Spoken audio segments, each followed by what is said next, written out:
ട്രംപിൻ്റെ പ്രസ്താവനയായി അജയ് വന്നത് കൂടുതൽ സമയം നൽകാനാണ്, ഇറാന് കൂടുതൽ സമയം നൽകാനാണ് തൻ്റെ തീരുമാനം എന്നും മറ്റും ട്രംപ് ട്രൂത്ത് സോഷ്യൽ കുറിക്കുകയാണ്.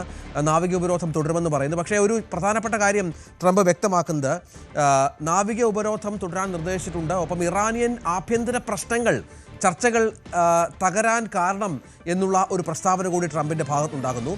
പാകിസ്ഥാൻ നേതാക്കളാണ് ചർച്ചകൾ നീട്ടാൻ ആവശ്യപ്പെട്ടത്.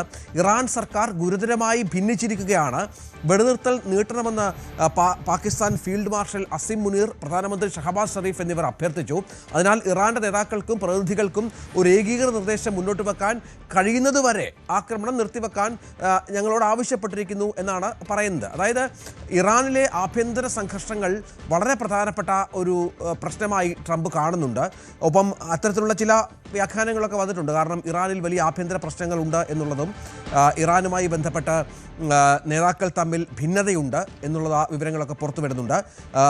ഹോർമുസ് തുറന്നതുമായി ബന്ധപ്പെട്ട് നേരത്തെ ഇത്തരം ഭിന്നതകൾ ഉണ്ടായിരുന്ന പശ്ചാത്തലമുണ്ടായിരുന്നു. ആ ഭിന്നത ഉണ്ടാകുന്നത് ഹോർമുസ് തുറന്നതുമായി പ്രഖ്യാപിക്കുന്ന അബ്ബാസ് അരഗ്ജിയാണ്. പക്ഷേ അതിനെതിരെ അവിടുത്തെ മാധ്യമങ്ങളും മുതിർന്ന നേതാക്കളുമൊക്കെ വലിയ തോതിലുള്ള അഭിപ്രായ വ്യത്യാസം പങ്കുവച്ചിരുന്നു. ശത്രുരാജ്യത്തിന് കീഴടങ്ങുകയാണ് എന്നുള്ള തരത്തിലാണ് അന്ന് നിരീക്ഷണങ്ങൾ വന്നിരുന്നത്.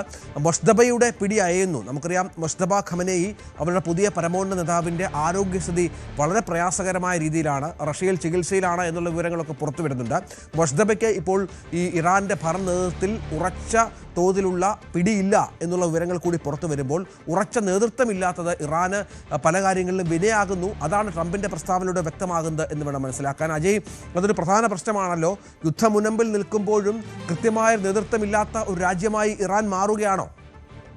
രഞ്ജിത്ത്, ഇപ്പോൾ ഇറാന്റെ നേതൃത്വത്തിലുള്ള ആളുകൾ തമ്മിൽ പലതരം അഭിപ്രായ ഭിന്നതകൾ ഉണ്ട് എന്നത് പലതരം കാര്യങ്ങൾ കൊണ്ട് നമുക്ക് മനസ്സിലാക്കാവുന്ന ഒന്നാണ്. കഴിഞ്ഞ ദിവസം തന്നെ അതിൻ്റെ ചില സൂചനകളുണ്ടായിരുന്നു. അതായത് ഈ ഹോർമുസ് കടലെടുക്ക് പൂർണ്ണമായി തുറക്കുന്നു എന്ന പ്രസ്താവന പുറത്തു വന്നതിന് ശേഷം ഇറാന്റെ മുതിർന്ന നേതാക്കളിൽ പലരും പരസ്യമായ പ്രതികരണത്തിനൊന്നും തന്നെ തയ്യാറായിരുന്നില്ല.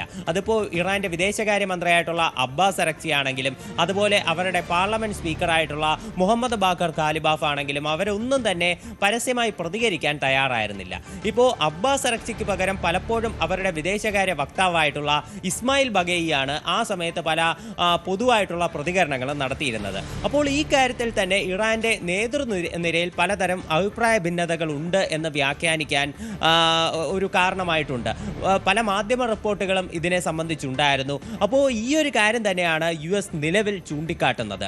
ട്രംപ് തന്റെ പോസ്റ്റിൽ ഒരു പ്രധാനപ്പെട്ട ഇപ്പോൾ തൻ്റെ ഒരു വെടിനിർത്തൽ നീട്ടിവെക്കാനുള്ള തീരുമാനം